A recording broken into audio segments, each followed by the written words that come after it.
우리 역사상 여왕은 세 명이 있었습니다. 선덕여왕과 진덕여왕, 그리고 진성여왕입니다. 이 세 명의 여왕에게는 공통점이 있습니다. 모두가 신라에서 탄생했다는 것입니다.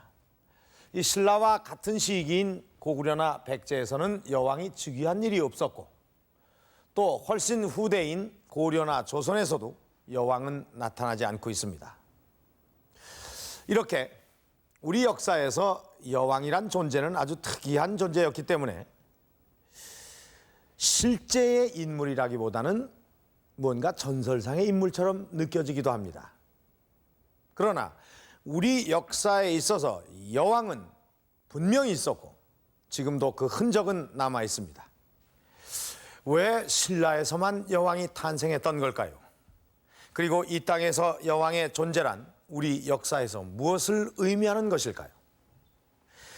베일에 쌓여 있는 신라의 여왕들, 역사 스페셜 오늘 이 시간에는 신라에서만 여왕이 탄생했던 그 이유를 하나하나 풀어보도록 하겠습니다.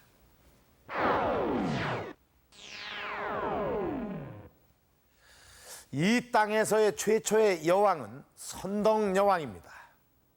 이 경주에 있는 분황사에는 선덕여왕 때 세워진 탑이 하나 있습니다. 바로 이 탑인데요. 이 돌을 벽돌 모양으로 다듬어서 아주 하나하나 쌓아 올렸는데 참 아름다운 탑입니다. 그런데 이 탑에서 선덕여왕과 관계가 있는 아주 독특한 유물이 발굴이 됐습니다.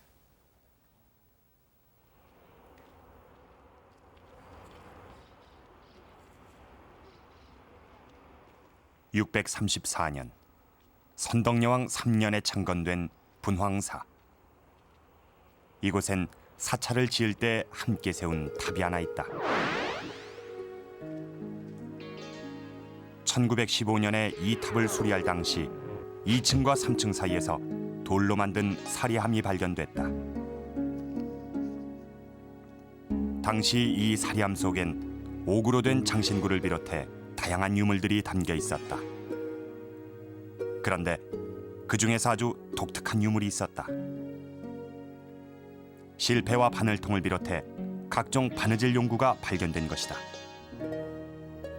사리함에 담겨 있던 이러한 유물들은 사리를 봉안할 때 탑을 세운 사람의 소망을 담아 사리와 함께 넣은 공양품이다. 일반적으로 사리 공양품은 불교와 직접적인 관계가 있는 유물을 넣는다.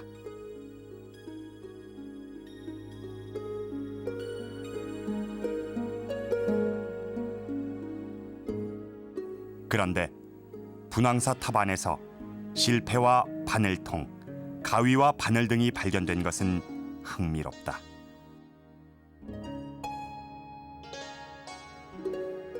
무엇보다도 눈길을 끄는 것은 금바늘과 은바늘이다. 이러한 바늘은 이전엔 어디에서도 볼 수 없었던 사리공양물이다. 분황사를 세운 사람이 다름 아닌 선덕여왕이기 때문이다. 금이라든지 은이라는 재질은 그 일반인들이 사용하던 그런 용품이라기보다는 좀 더 왕실 용품에 가까운 그런 성격을 나타냅니다. 그래서 이 분황사 사리탑이 그 선덕여왕의 발언에 의해서 세워진 것이라면은 좀 더 그 여왕과의 그 관련성이 좀 더 깊지 않을까 이렇게 생각이 됩니다. 이러한 유물이 여왕을 상징하는 것이라고 하면 사찰의 이름도 예사롭지 않다. 분황사, 향기로울 분 황제황. 향기로운 황제의 사찰이란 뜻이다. 사찰의 이름 자체가 여왕을 상징하고 있다. 선덕여왕 3년 봄에 연호를 인평이라 하고 분황사를 세웠다.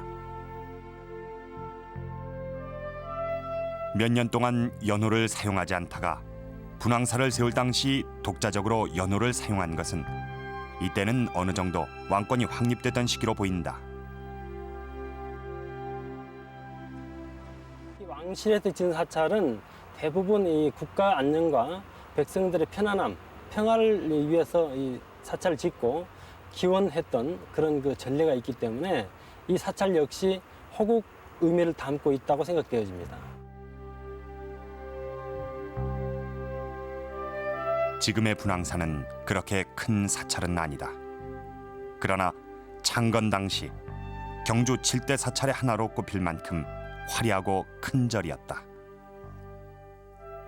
분황사를 창건했던 시기와 규모로 비춰볼 때 선덕여왕이 이 절을 세운 것은 통치에 대한 자신감과 의지를 나타낸 것으로 보인다. 이러한 추측은 분황사 바로 옆에 있는 황룡사지에서 뚜렷해진다. 신라 최대 사찰 황룡사. 이곳엔 경주 어디에서나 그 모습이 보였던 거대한 목탑이 있었다. 선덕여왕 때 세워진 황룡사 목탑. 이 탑 밑에서 분황사 탑에서 발견된 유물과 비슷한 유물이 발견됐다. 바늘통과 가위, 칼, 실패 등 바느질 용구가 발견된 것이다.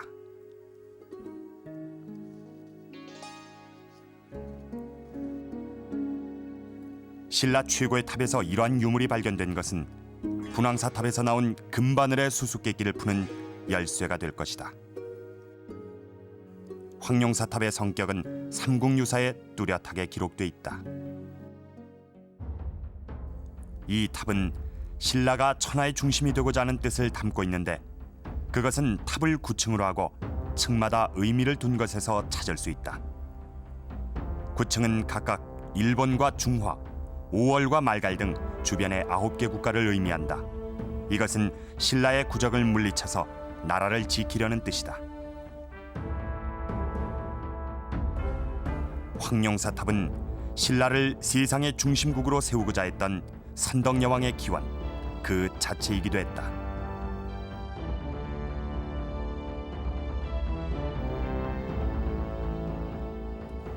탑을 세웠다.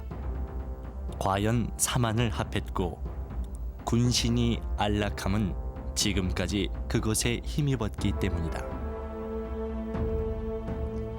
분황사탑에서 발견된 금바늘. 이 금바늘이 상징하는 것은 황룡사탑을 세운 의미에서 확인할 수 있다.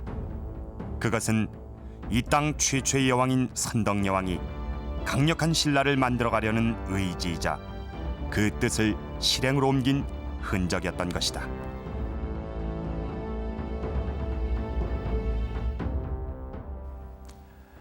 선덕여왕 때 세워진 황룡사 9층탑. 이 탑은 그 규모만 엄청난 것이 아니라 이 주변에 있는 9개의 나라를 물리치고 통일을 이룩하려는 선덕여왕의 염원이 깃들어 있는 그런 탑입니다. 이 땅에서 최초로 여왕이 된 선덕여왕. 그래서 우리는 궁금한 점이 한두 가지가 아닙니다. 이 선덕여왕에 대해서는 그 이야기들이 많이 전해져 오고 있는데 그 중에 하나, 이 선덕여왕의 외모나 성품 등을 알 수 있는 그런 이야기가 하나 있습니다. 바로 이 지귀라는 남자의 이야기입니다. 이 평소에 여왕을 사모하던 이 지귀는 이 선덕여왕이 영묘사에 온다는 이야기를 듣고 이 영묘사 탑에서 여왕을 기다립니다. 여왕을 기다리다 이 깜빡 잠이 든 지귀. 그 사이에 여왕이 왔다 가면서 이 지귀의 이야기를 듣고 자신의 팔찌를 두고 가게 됩니다. 이 잠에서 깨어난 지귀는 이 여왕의 팔찌를 보고 심장이 불타올랐다고 합니다. 그 불에 이 탑이 불타고 또 영묘사까지 불탔다고 합니다. 이 여왕이 꼈던 팔찌라면은 아마 이 정도는 되지 않을까 싶습니다. 어떻습니까? 이런 이야기를 들으면 대부분의 사람들은 그 여왕이 대단히 미인이었을 거라고 상상을 하실 겁니다. 또 이렇게 팔찌를 두고 간 것으로 봐서 이 성품 또한 아주 자상할 것으로 추측할 수가 있습니다. 여왕은 과연 어떤 사람이었을까요? 또 몇 살 때 왕위에 올랐던 것일까요? 여왕이 어떻게 왕위에 오를 수 있었는지 즉위 당시의 나이를 알아보도록 하겠습니다. 대구 팔공산에 있는 부인사. 이곳엔 선덕여왕을 기리기 위해 세워진 숭모전이 있다. 지금까지도 그 공덕이 추앙되고 있지만 이 선덕여왕에 대해선 베일에 쌓여 있는 부분이 많다. 특히 몇 살의 왕위에 올랐는지 아무런 기록이 남아있지 않다. 선덕여왕의 집안을 살펴보면 아버지 진평왕에겐 아들이 없었다.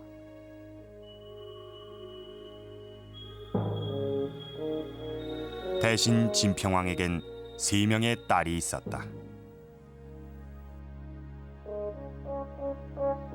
맏딸은 덕만. 이 덕만 공주는 훗날 왕위를 잇는 선덕여왕이다.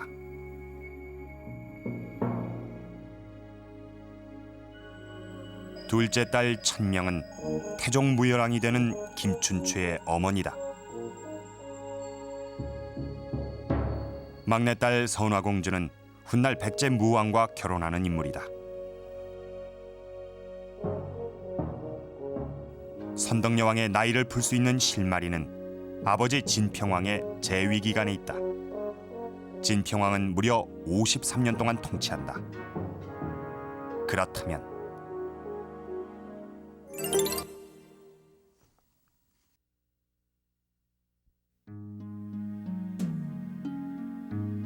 선덕여왕이 즉위한 해는 632년. 이 해를 중심으로 주변 인물을 통해 여왕의 나이를 추정해보자.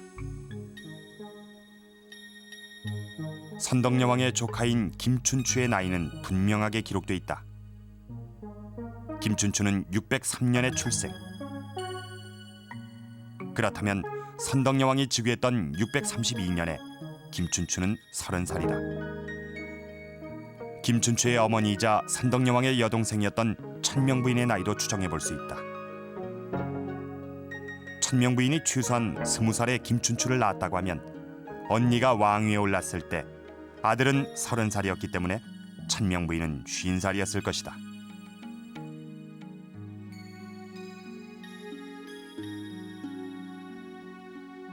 여기에서 천명부인의 언니인 선덕여왕의 나이가 밝혀진다.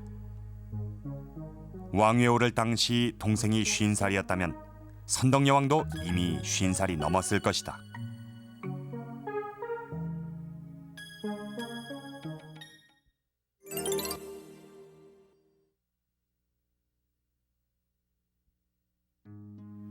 삼국사기에선 선덕여왕이 결혼했다는 흔적을 찾아볼 수 없지만 삼국유사에는 선덕여왕이 결혼을 했고 결혼한 남편의 이름까지 나온다.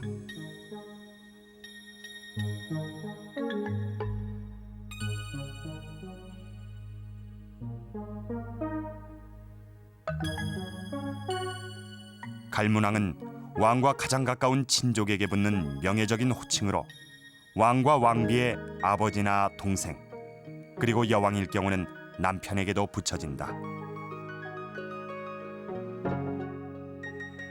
선덕여왕의 남편 갈문왕. 음자를 단서로 선덕여왕의 남편을 추측할 수 있다. 음이란 글자는 마신다는 그런 뜻인데 이 인물은 이 선덕여왕의 남편으로 그렇게 나와 있습니다. 그런데 선덕여왕이 활동하던 그 전후 시기를 기록상을 쭉 찾아보면 음이라고 하는 이름을 가지고 있는 인물은 한 사람도 보이지 않습니다. 그러나 음이란 글자와 유사한 글자는 찾아낼 수가 있습니다. 그 글자로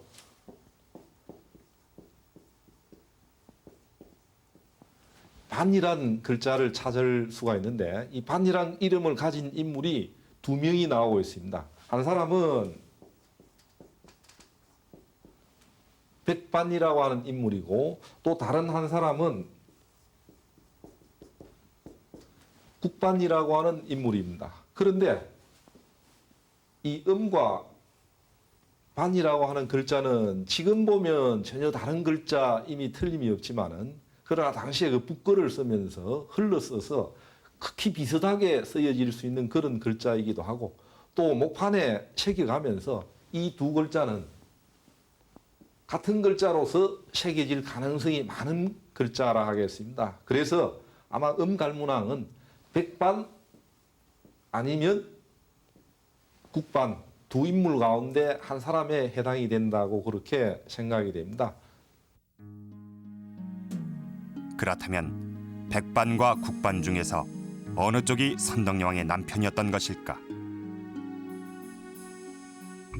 기록에 의하면 삼촌인 국반은 선덕여왕의 뒤를 잇는 진덕여왕의 아버지이고, 따라서 선덕여왕과 진덕여왕은 사촌간이다. 국반이 아니라면 백반만이 남는다. 백반이 남편이라면 선덕여왕은 아버지의 동생인 삼촌과 결혼한 것이다. 오늘날 입장에서 보면 전혀 이상스럽고 불가능한 일이 되겠습니다만은 당시에 근친혼이라고 하는 것은 일반적으로 행해지고 있던 그런 관행이었습니다. 우리가 잘 알고 있는 이 진흥왕도 자기 어머니와 아버지는 이 삼촌과 그 진려의 그런 그 관계였습니다. 신라 최초의 여왕인 선덕여왕. 그녀는 결혼한 여성이었고 50살이 넘어서 왕위에 올랐던 것으로 추정된다. 어떻습니까? 우리가 생각했던 것보다는 좀 다르지요. 50이 넘었다는 것도 놀랍고, 또 그 나이에 여성으로서 왕위에 올랐다는 것은 더욱 놀랍습니다. 그런데 이 선덕여왕이 어떻게 해서 왕위에 올랐는지 그것을 알려주는 단서는 그리 많지 않습니다. 이 삼국사기에 선덕여왕의 성품에 대해서 이 관인명민이다라고 기록이 되어 있습니다. 관인명민, 이 도량이 어질고 넓고 또 아주 민첩하고 총명하다는 그런 뜻입니다. 그러니까 선덕여왕이 왕으로서의 자질을 충분히 갖추고 있다는 것을 강조한 것으로 보입니다. 또 한 가지의 단서는 선덕여왕이 왕이 된 이후에 붙여진 존호입니다. 선덕여왕은 왕이 된 이후에 성조황고라는 존호가 붙여지는데, 이 성조황고란 성스러울 성의 조상조 그리고 황제황의 시어머니 고루 어우러진 글자입니다. 그러니까 신성한 황제의 피를 이어받은 여인, 이렇게 풀이할 수가 있겠습니다. 그런데 이상한 것은 이 선덕여왕이 왕이 되기 이전에 그 왕들에게는 이런 존호가 붙여지지 않았다는 사실입니다. 왜 선덕여왕에게만 이런 신성한 혈통을 강조한 것일까요? 경주에 있는 낭산. 낭산의 소나무 숲은 신선이 내려와 논이었다 해서 신라 때부터 신유림으로 불렸다. 이 신유림 안에 선덕여왕의 능이 있다.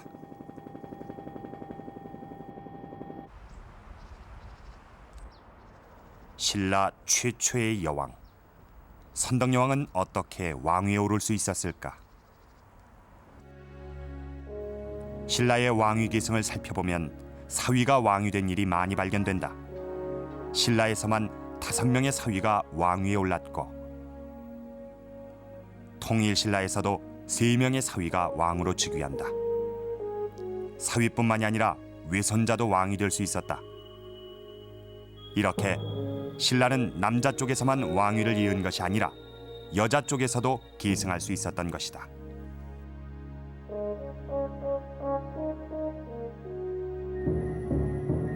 이렇게 여자 쪽에서도 왕위를 계승했기 때문에 여성이 왕이 되는 것이 그렇게 불가능한 일만은 아니었다. 그러나 여성이 직접 왕이 된 일은 최초의 일이었기 때문에 선덕여왕이 왕위에 오르기 위해서는 몇 가지 명분이 필요했을 것이다. 당시 선덕여왕이 왕위를 계승한 것은 성골 남자가 없었기 때문이라고 기록돼 있다. 성골은 일반적으로 왕이 될 수 있는 왕족 계층을 말한다. 고대 사회는 특수한 신분 사회이기 때문에 각 신분들은 자기의 입장을 강화 내지는 그 체면을 세우기 위한 여러 계층의 그런 계급을 강조하기 마련입니다. 그러니까 왕실이나 특권층은 그들의 우월한 배타적인 신성성을 강조하는 제1신분층을 말하자면 인도의 브라만 계급 마냥 자기들 스스로 배타적으로 아마 그런 계급을 자칭하지 않았겠는가. 그런데 다른 왕들의 경우 성골이란 것을 굳이 밝힌 적이 없는데 선덕여왕 때만 유독 이 성골을 강조한 이유는 무엇인가? 성골 남자가 없다는 것을 강조해야만 성골 여자가 왕위에 오를 수 있는 어떤 명분을 축적할 수 있기 때문이라고 생각을 합니다. 당시에 있어서 사회 구조상에서는 신분 혈통이 그만큼 중요한 의미를 가지고 있었고, 따라서 진평왕이 아무리 왕권을 강화하여 기반을 다졌다고 하더라도 딸에게 왕위를 물리기 위해서는 그만큼 여러 가지 명분 축적이 필요했던 것이었다고 생각을 합니다. 또 한 가지 이유는 당시 일본의 상황에서 찾을 수 있다.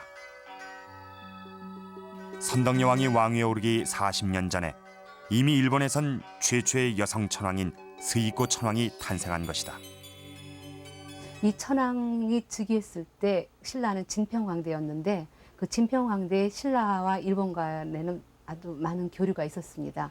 신라에서 일본에 불상도 보내기도 했고, 그다음에 뭐 까치도 보냈고, 그다음에 사신도 파견해가지고 그 일본 조정에 갔다 왔습니다.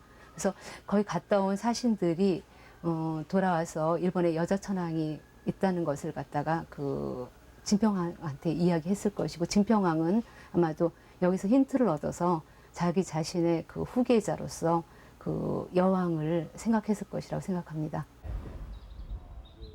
이런 일본의 상황과 진평왕의 뜻이 맞았다고 해도 전통적으로 귀족의 입김이 센 신라에서 여왕의 계승을 지지하는 세력이 없었다면 선덕여왕의 탄생은 불가능했을 것이다.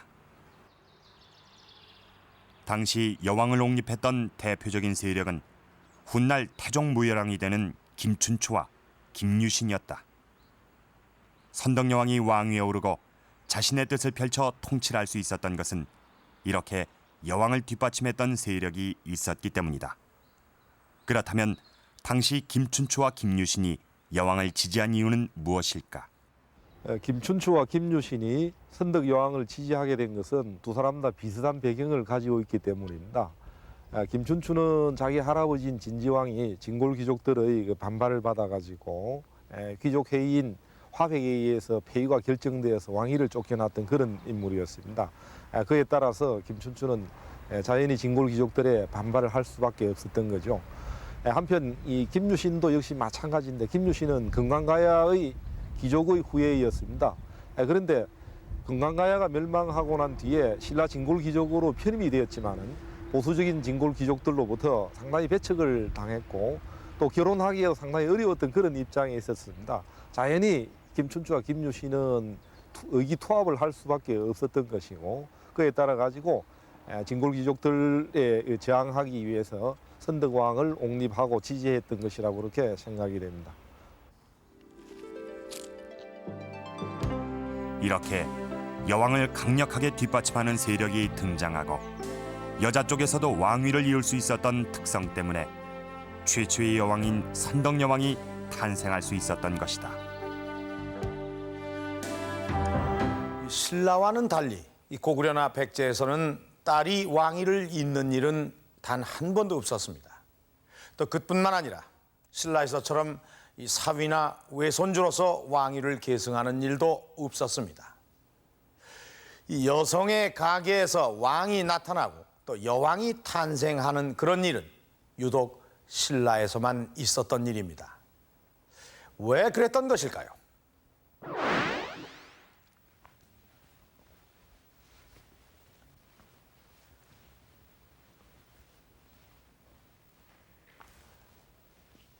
자, 그 실마리는 바로 이 무덤에서 찾을 수가 있습니다. 이 무덤은 황남대총인데요. 이 황남대총은 경주에서 가장 규모가 큰 고분으로서 이 동서의 길이가 80m, 남북이 120m, 또 높이가 25m나 됩니다.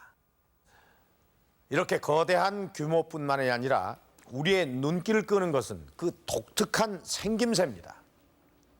이 황남대총은 표주박을 엎어놓은 것처럼 생기기도 했고 또는 낙타 등처럼 생기기도 했는데, 이 황남대총의 신라에서만 여왕이 탄생할 수 있었던 그 비밀의 단서가 숨어 있습니다. 표주박을 엎어놓은 듯한 거대한 무덤. 황남대총의 모양이 이렇게 독특한 것은 두 개의 무덤이 서로 연결돼 있기 때문이다. 이 황남대총에선 고대 신라의 비밀을 간직하고 있는 유물들이 쏟아졌다.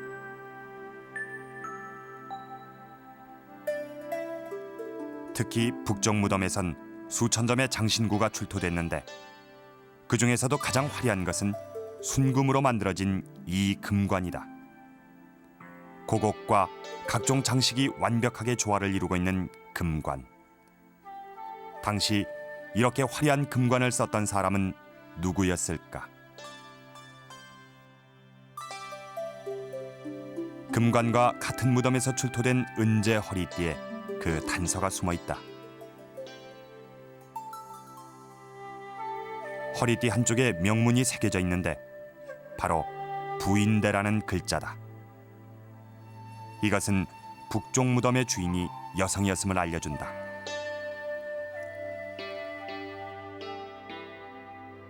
북분과 연결된 또 하나의 무덤.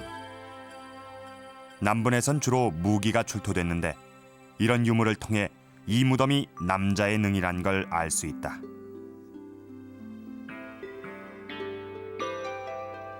남분에서도 금관이 출토됐다. 그러나 이것은 순금이 아닌 금동으로 만든 관이다. 금동관 이외에 은관도 출토됐는데 여자의 무덤에서 나온 금관에 비하면 장식도 단순하고 규모도 작은 편이다.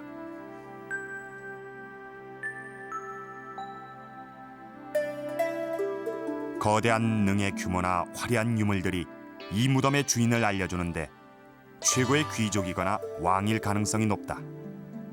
그런데 이렇게 중요한 무덤에서 왜 남녀의 유물에 차이를 둔 것일까? 이 무덤은 여러 가지 출토 유물로 볼 때 부부의 무덤이 틀림없는 것 같습니다. 그럼에도 불구하고 남쪽인 남자의 무덤에서는 금동제관이 출토되었고 북쪽인 여자의 무덤에서는 순금제관이 출토되었습니다. 이와 같은 가연의 차이로 볼 때 북쪽의 여자 주인공의 신분은 적어도 남자와 동일하거나 그 이상의 신분일 가능성이 있을 것 같습니다. 황남대총에서 출토된 남녀의 유물을 통해 당시 신라 여성의 지위를 짐작할 수 있다. 우선 고대 신라 여성의 지위가 결코 낮지 않았다는 점. 그리고 남자보다 신분이 높은 여자는 결혼을 해도 그 지위가 바뀌지 않았던 것으로 보인다.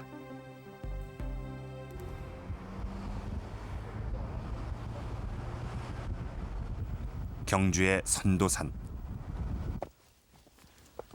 이 선도산에서 당시 신라 여성의 지위를 알려주는 또 다른 흔적을 발견할 수 있다. 운제 부인이라고 하는 신라의 여성에게 제사를 지냈던 제단터가 남아있는 것이다. 운제 부인은 신라 2대 왕인 남해왕의 왕비였다. 신비한 능력이 있었다는 운제 부인은 선도산에 산다고 해서 선도산 성모라고도 불렸다. 지금도 제단터에선 조선시대의 기와부터 신라시대의 기와조각까지 발견되는데 오랫동안 이곳이 중요한 장소였다는 것을 알려주는 유물이다. 이 선도산 성모가 얼마나 추앙받아 온지에 대해서는 삼국유사나 조선왕조 시대 때 편찬된 동경작기를 보면 제사관계 기술이 바로 천벌에 나타날 만큼 아주 중요하게 다루어지고 있습니다. 그 중에서도 구체적으로는 진평왕 때의 그 어떤 비구니가 절을 지으려고 할 때 그 영험으로 도와주는 그런 기록도 있고. 이런 운제 부인뿐만이 아니라 당시 신라에서는 박혁거세의 부인인 아령 부인, 박재상의 부인인 치술 부인도 국신으로 섬겼다. 이렇게 여성을 국신으로 숭배했던 이유는 무엇일까? 일반적으로 고대 사회에서는 아이를 낳을 수 있는 여성 그 자신이 바로 풍요와 다산의 상징이었습니다. 바로 이런 이유 때문에 어떤 때는 여성이 신모가 되기도 하고 또 어떤 때는 제사를 주관하는 제사장의 역할을 담당하기도 했던 것입니다. 실제로 여성이 국가의 제사를 직접 주관했던 경우도 있었다. 제2대 남해왕이 시조인 혁거세의 사당을 만들었다. 그 후 왕의 누이인 아로가 제사를 주관했다. 그렇다면 고구려와 신라는 어떠했을까? 고구려에서는 추모왕의 어머니였던 유화 부인을 부여신으로서 고구려 말기까지 숭배하게 됩니다. 유화라는 말은 몽골에서는 샤만의 나무라고 부릅니다. 즉 유화 부인은 재상이라는 의미가 강합니다. 그래서 고구려에서는 곡물의 여신, 대지의 여신, 생명의 여신, 또 물의 여신으로서 숭배하게 됩니다. 이렇게 여성을 신으로 숭배하던 전통은 백제에서도 발견된다. 고구려 추모왕의 부인인 소선호는 자식들과 함께 백제를 세우는 데 큰 힘을 쏟았다. 나의 어머니는 당신의 재산을 기울여서 국가를 세우는 데 큰 도움을 주셨다. 그 공로가 하늘과 같다. 이런 소선호가 죽자 백제에선 나라가 위태로워졌다며 도읍을 옮긴다. 그리고 사당을 세운 후에 국모로 숭배한다. 이렇게 세 나라 전부 여성을 국신으로 받들거나 제사장을 지냈던 전통이 남아있었던 것은 고대 사회에서 여성의 신분이 결코 낮지 않았다는 것을 알려준다. 그러나 고구려와 백제에서는 이러한 전통이 초기까지만 이어진다. 그렇다면 유독 신라에서만 여성을 숭배한 전통이 오랫동안 남아있었던 이유는 무엇인가? 고구려 백제의 경우에는 중국의 영향과 선진 문물의 수용을 빨리 받아들이다 보니까 그런 전통이 점차 흐려졌고, 신라의 경우에는 지정학적 조건으로 선진 문물을 수용하기 어려웠기 때문에 그런 어떤 전통 문화가 강인하게 오랫동안 존속했던 것으로 봅니다. 그런 점은 불교 문화의 수용이나 유교의 수용에 있어서도 고구려나 백제보다 뒤늦었다는 점에서도 그런 부분이 확실하게 드러나겠습니다.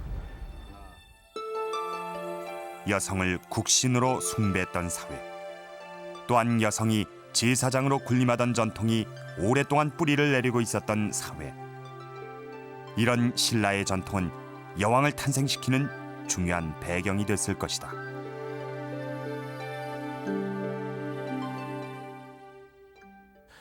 신라 사회는 대대로 여성을 신성시하는 전통을 가지고 있었다는 것을 알 수 있습니다. 그렇다면 이 일상생활에 있어서의 여성의 지위는 과연 어떠했을까요? 자, 여기에 있는 이 바위는 경상남도 울산군 강동면 천전리에 있는 바위입니다. 이 바위에 신라시대 여성들의 지위를 알 수 있는 흔적이 남아 있습니다. 자, 이 바위에 글자가 새겨져 있는데 이 오른쪽과 왼쪽으로 나뉘어져 있습니다. 먼저 오른쪽부터 살펴보도록 하겠습니다. 자, 이 오른쪽에 보면은 을사년에 이 사탁부 소속의 갈문왕이 놀러 왔다. 근데 그와 함께 온 아름다운 누이 동생이 있는데 어사추열왕 왕이다. 자, 이번에 왼쪽을 한번 보겠습니다. 이 왼쪽에도 같은 그런 기록이 담겨져 있습니다. 을사년, 즉 525년에 이 사부지 갈문왕과 그의 누이 동생 어사추열왕 왕이 이곳에 놀러 온 것을 기념하기 위해서 새겨놓은 그런 글이라는 것을 알 수가 있습니다. 여기서 이 갈문왕이라고 하는 것은 왕과 아주 가까운 친척에게 내려주는 그런 명예적인 칭호입니다. 그런데 여기서 주목해야 할 것이 있습니다. 바로 어사추열왕 왕이라는 이 글자입니다. 여성에게도 왕이라는 칭호를 내려주었던 것입니다. 자, 이 바위에는 그때 함께 왔던 이 귀족들의 이름들도 새겨져 있는데 여기를 보면 일길간지라는 관등을 가지고 있는 영지지의 처 거지시해 부인, 그리고 사간지라는 관등을 가지고 있는 진육지의 처 아육모홍 부인도 함께 왔다고 기록이 되어 있습니다. 자, 이 귀족들과 함께 그 부인들도 같이 유람을 왔고 특이할 만한 것은 이 부인들의 이름을 모두 실명으로 기록하고 있다는 사실입니다. 자, 이 왼쪽에는 또 다른 귀족 부인들의 이름이 새겨져 있습니다. 1, 2등차 부인과 사효공 부인. 이 바위에는 이렇게 많은 여성들의 이름이 새겨져 있습니다. 이곳에 왔던 여성들 중에는 왕이라는 칭호를 받았던 그런 여성도 있고 또 다른 귀족 부인들도 자신의 이름을 실명으로 떳떳하게 사용을 하고 있습니다. 이렇게 남자와 여자가 똑같이 실명으로 밝히고 사용하고 있다는 사실은 우리가 생각했던 것 이상으로 여성들이 존중을 받았다는 것을 의미하는 것입니다. 사실 여성들이 자신의 이름을 떳떳이 밝힐 수 있는 그런 시기는 얼마 되지 않았기 때문에 이 바위야말로 신라 여성들의 지위를 가늠할 수 있게 해주는 열쇠인 것입니다. 자, 그럼 실제 신라 사회에 있어서 여성들의 지위는 어떠했는지 살펴보도록 하겠습니다.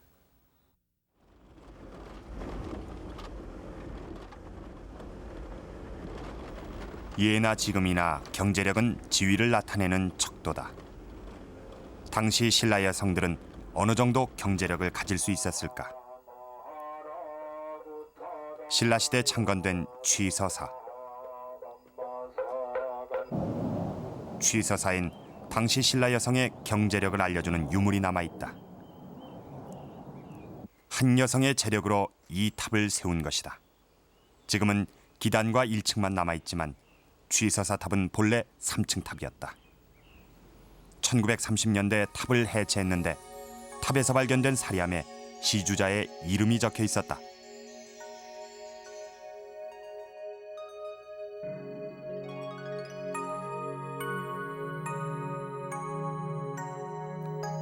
(867년) 이찬 김령중의 딸 명단이 봉화 취서사의 불탑을 조성할 때 재산을 시주했다. 기계가 좋은 시대에 조성을 해도 좀 어려운데 당시에 이런 탑을 조성했다는 것은 조성하기도 어렵거니와 아마 상당한 그런 재력가가 아니면 감히 엄두도 못 낼 그런 불사관이었겠나 그런 생각이 듭니다. 이찬이란 고위 관직자의 딸이긴 했지만 당시 명단에겐 상당한 재산이 있었고 그 재산으로 지금의 사회활동에 해당하는 시주를 한 것으로 보인다. 당시 여성에게 재산이 있었고 그 재산을 본인 스스로 처분한 예는 많이 발견된다. 지금도 빼어난 자태를 자랑하는 가랑사 석탑. 동탑과 서탑이 한 쌍을 이루는 이 탑을 세울 때도 여성의 경제력이 뒷받침됐다는 기록이 남아있다. 가랑사의 두 탑이 천보 17년 창건되었는데 생질과 누나, 누이 동생 이 세 사람의 힘으로 세워졌다. 이렇게 당시 신라에서는 남성과 여성 양쪽 모두가 경제력을 가질 수 있었던 것이다. 상속은 어떻게 이루어졌던 것일까? 직접적인 자료는 없습니다. 그러나 인접시대인 고려시대에 보면은 아들, 딸 구별 없이 균분 상속을 했고 또 그 다음 세대인 조선시대도 마찬가지입니다. 그런데 신라시대는 여자들이 많은 재산을 불사에 시주를 했습니다. 시주를 했다는 것은 개인 재산이 있었다는 겁니다. 따라서 신라시대도 아들, 딸 차별 없이 균분 상속했다고 봅니다. 이런 상속만으로 경제력이 보장됐던 것일까? 신라시대에 만들어진 이 기와들은 당시 신라 여성의 경제력이 어느 정도였는지 실마리를 제공한다. 신라시대의 기와 중엔 이렇게 삼배 자국이 남아있는 것들이 많다. 이것은 기와를 구울 때 서로 달라붙지 않도록 안쪽에 삼배를 깔고 굽는데 굽고 나면 이렇게 선명하게 자국이 남는 것이다. 기와마다 이런 삼배를 이용했다면 당시 신라에서는 삼배를 대량으로 필요로 했을 것이다. 고대 사회, 삼배를 비롯해 직물을 생산하는 일은 대대로 여성의 몫이었다. 신라시대 벽화는 남아있지 않지만 같은 시기에 그려진 고구려 벽화에서 여성이 배를 짜는 모습을 확인할 수 있다.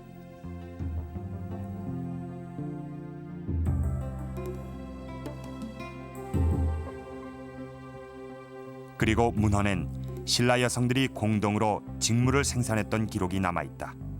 바로 한가위의 유래가 되는 길쌈이다.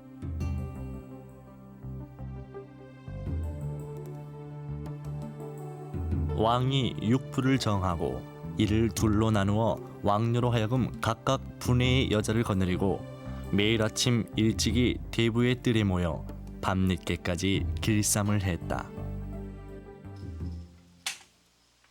당시 감독관이었던 왕녀의 지휘에 따라서 이른 아침부터 저녁 늦게까지 배를 짠 것으로 보아 길쌈이 일상생활에서 상당히 중요한 부분을 차지했던 것을 알 수 있다. 당시에 길쌈놀이를 했다고 그러는데 그게 요즘 생각하는 그 놀이 차원의 그 길쌈놀이가 아니었다고 생각합니다. 당시에는 견포, 마포 같이 직물류를 세금으로 냈기 때문에 직물은 화폐의 가치가 있었습니다. 그렇기 때문에 직물 생산은 아주 중요한 경제 활동의 하나였습니다. 이렇게 직물을 생산하는 일은 국가의 주력 사업이나 마찬가지였다. 당시 신라에선 직물의 생산을 관장하는 관서를 두었고 그 관서는 직물의 종류에 따라 세분화돼 있었다. 특히 직물을 생산하는 관서마다 생산을 총괄하는 여성 감독관이 있었는데 그들이 바로 모였다. 이 임무는 신라에서만 볼 수 있는 독특한 관직이다. 그런데 재미있는 것은 고려시대나 조선시대에도 직물 생산을 하는 관서가 있는데 그런 시대에는 그 장인이라든지 그 관리들이 모두 남자였던 것에 반해서 신라시대 때는 여자가 직접 그 직물을 생산하는데 감독하는 관리자로서의 역할을 했다고 생각합니다. 일본 황실의 보물창고인 정창원. 이곳엔 당시 신라가 일본과 교역할 때 가장 중요한 물품으로 여겼던 신라의 직물들이 보관돼 있다.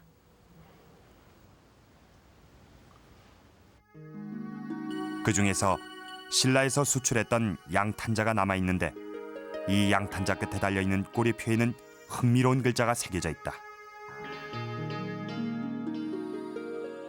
자초랑떼. 이 글자는 무엇을 의미하는 것일까? 思想上卓というのは、貴族の家号であり、このような家号を持つ貴族が自ら製造した毛線と日本の絹製品との交換を指示した内容の荷札です。したがってここに記された思想上卓というのはその毛線製造の主体と考えていいと思います。製造業者と考えていいと思います。この思想上卓という貴族の家号についているこの上南という文字の意味ですけれども、韓国古代の資料によりますとこの南という文字はですね、貴族の娘、特に王女、公主を意味する文字の用例として出てまいります。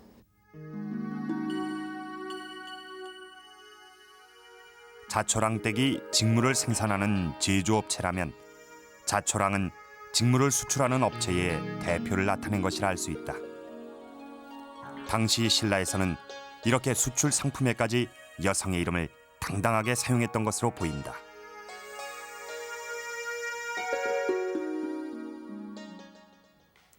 이렇게 신라 사회의 여성들은 집안에만 갇혀있던 그런 여성들이 아니었습니다. 이 노동이나 상속을 통해서 경제적인 기반을 갖추었고 또 이런 경제력을 바탕으로 해서 아주 활발한 사회 활동을 전개했던 것입니다. 이런 신라 사회 분위기로 이 여왕도 탄생할 수가 있었던 것입니다. 그러나 이 후대에 비해서 아무리 여성의 지위가 높았다고 하더라도 여왕이 탄생되는 일은 처음 있는 일이었습니다. 이렇게 여왕이 통치하는 이런 일에 대해서 이 여왕에게 반발하는 세력은 없었던 걸까요? 여기에 대한 해답은 바로 이 연에 있습니다. 우리의 기록상으로 이 연이 최초로 사용된 것은 신라 때 일입니다. 그런데 이 신라 때 사용된 연은 이 선덕여왕과 아주 깊은 관련이 있습니다.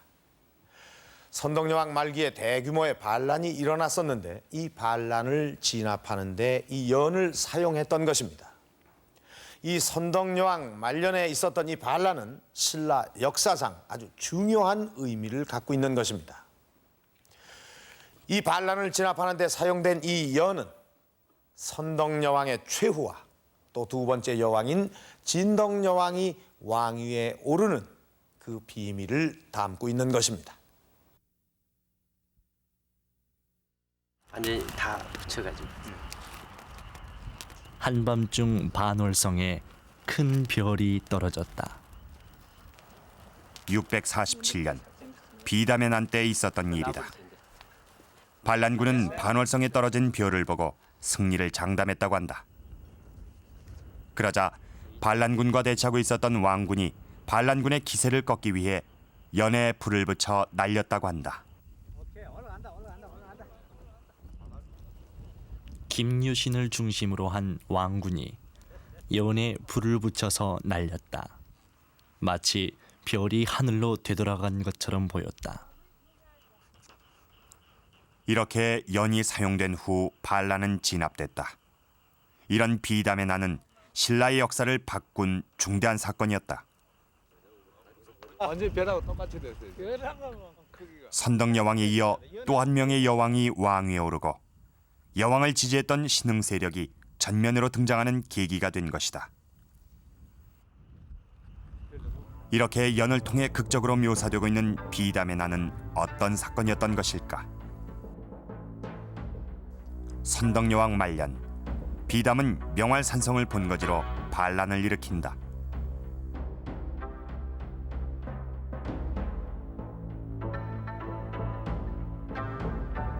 현재 발견된 성곽의 둘레는 4.5km. 명활산성은 자비왕 때 궁궐로 사용했을 만큼 중요하고 유서 깊은 성이었다. 비담의 난을 일으켰을 때에 이곳의 근거지를 정하게 된 것은 아마 당시에 그 비담의 세력이 아주 대단했다는 것을 시사하는 것이 아닌가 저는 그렇게 생각이 됩니다. 반란을 일으킨 비담은 상대등이었다. 상대등은 지금의 국무총리격으로 왕위에 오를 정당한 계승자가 없을 때 가장 먼저 왕위에 오를 수 있는 관직이다. 이런 막강한 세력을 가졌던 비담이 난을 일으킨 이유는 무엇인가?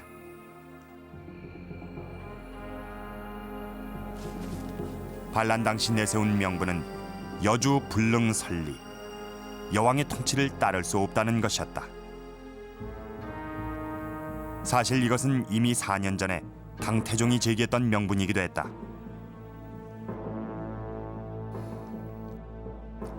신라는 여자를 임금으로 삼았기 때문에 이웃 나라들이 경멸하고 있다. 또한 주인을 잃은 채 도적이 들끓고 있으니 앞으로도 편안한 날이 없을 것이다.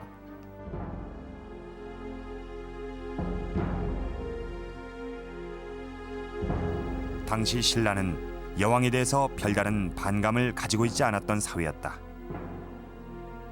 그러나 여왕의 통치를 의도적으로 깎아내리려는 당태종의 말은 신라의 파문을 일으켰을 것이다.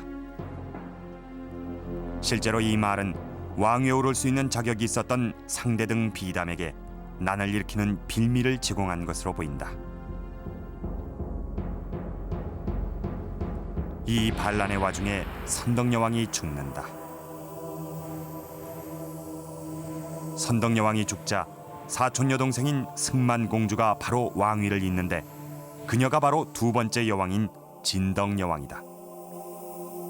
진덕여왕은 왕위에 오르자마자 반란군 진압에 나선다. 이런 일련의 상황을 통해서 비담의 난이 발생한 근본적인 원인을 추정해 볼 수 있다.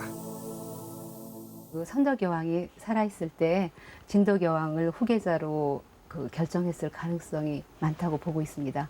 그 이유는 비담의 난 때 선덕여왕이 죽고 굉장히 신속하게 진덕여왕의 즉위가 이루어지고 있습니다.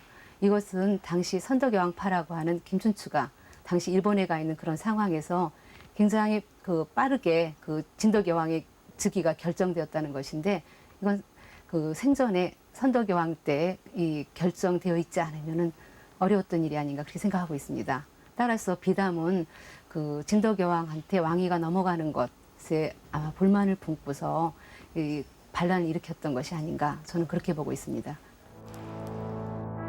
당시 반란군에 맞섰던 왕군의 총사령관은 김유신.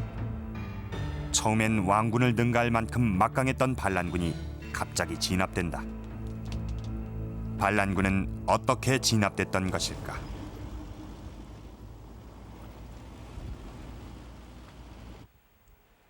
수세에 몰렸던 김유신이 난을 진압할 수 있었던 것은 김유신에겐 또 다른 세력이 있었기 때문이다.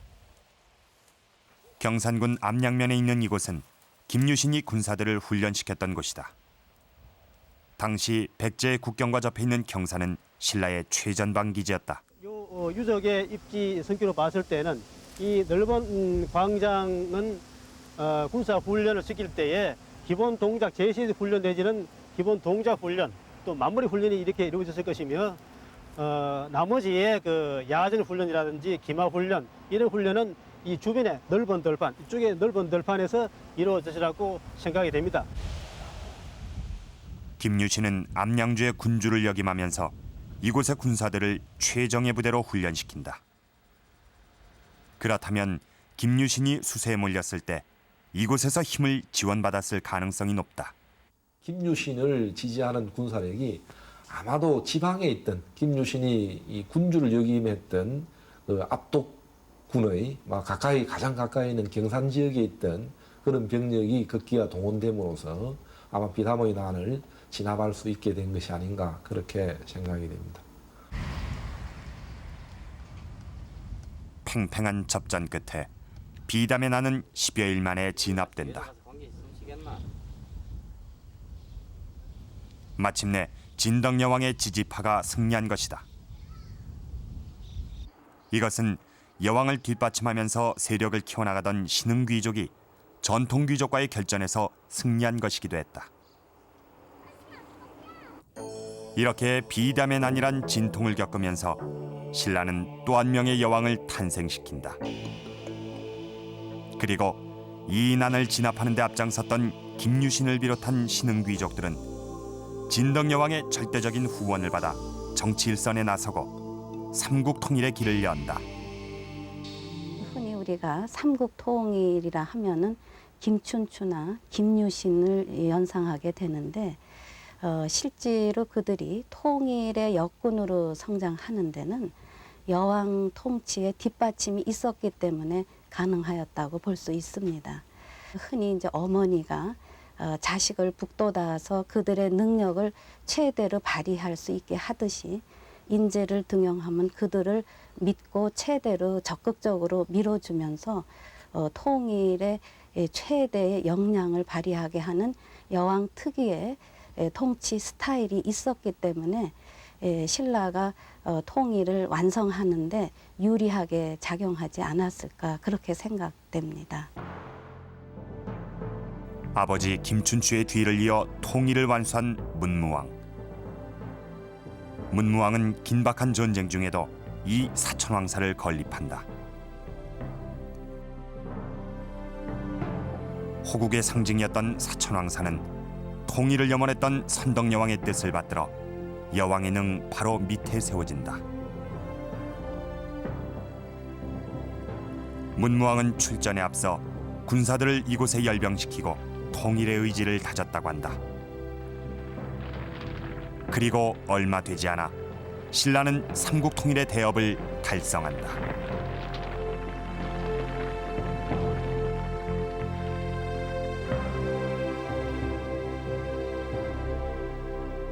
선덕여왕과 진덕여왕이 등장하고 250년이 흐른 뒤 신라는 마지막 여왕인 진성여왕이 왕위에 오르게 됩니다.